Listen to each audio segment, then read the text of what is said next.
Enforcement director ઈડીએ National Herald money laundering કેસમાં chargesheet દાખલ કરી છે। આ ચાર્જશીટમાં સોનિયા ગાંધી, રાહુલ ગાંધી, સામ પિત્રોડા અને સુમન દુબે નામનો સમાવેશ કરવામાં આવ્યો છે।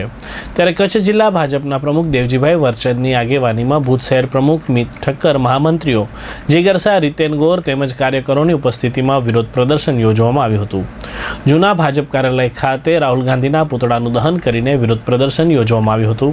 ભાજપના કાર્યકરોએ ઈડીની કાર્યવાહીને સમર્થન આપતા રાહુલ ગાંધીના પુતળાનું દહન કર્યું હતું। કાર્યક્રમ દરમિયાન ભાજપના કાર્યકરોએ સૂત્રોચ્ચાર કરીને પોતાનો આક્રોશ વ્યક્ત કર્યો હતો। નેશનલ હેરાલ્ડ કેસમાં થયેલી કાર્યવાહીને લઈને ભાજપે કોંગ્રેસ વિરુદ્ધ મોરચો માંડ્યો છે। આજે જે રીતે હેરાલ્ડ કૌભાંડ જે વર્ષોથી ગાજ્યું છે અને કોંગ્રેસના શાસનમાં આ બધી ટીમે કૌભાંડ કર્યું છે અને કૌભાંડ કર્યા પછી કોર્ટે એની સીટે તપાસ કર્યા પછી એ જવાબદારી એને પીઠી કે આમાં કંઈક તથ્ય છે। સુપ્રીમ કોર્ટે એના માટે એક્શન લીધા।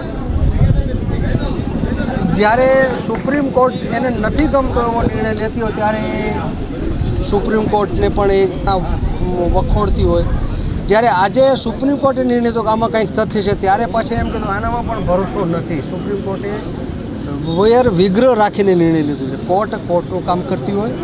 આજે સ્વાભાવિક છે જ્યારે સુપ્રીમ કોર્ટ જ્યારે નિર્ણય લેતી હોય ત્યારે કેટલાય પાસાના ચકાસ કર્યા પછી નિર્ણય લેતી હોય ત્યારે આ આખો આક્ષેપ કરીને કોર્ટની જે વખોડતા હોય, કોર્ટને જે બદનામ કરતા હોય અને દેશ માટે કલંકરૂપ જ્યારે આવા કૌભાંડ કરતા હોય, કોઈ પણ કૌભાંડ જ્યારે નરેન્દ્રભાઈ દેશના પ્રધાનમંત્રી થયા પછી એક પણ કૌભાંડીઓને મૂકતા નથી, એની પાછળ પડીને તો સત્ય બહાર આવે છે।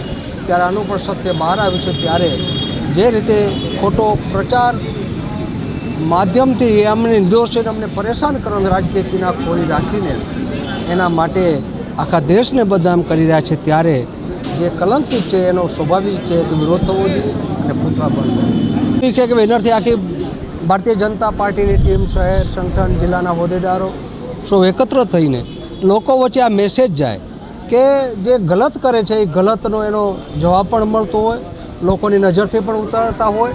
ત્યારે આજે બેનર દ્વારા અને પૂતળા દહન દ્વારા કાર્યક્રમ કરવાયો જે એક મેસેજ આવે લોકોને પણ એક વાતાવરણ બને, લોકો સાચી હકીકતથી વાકેફ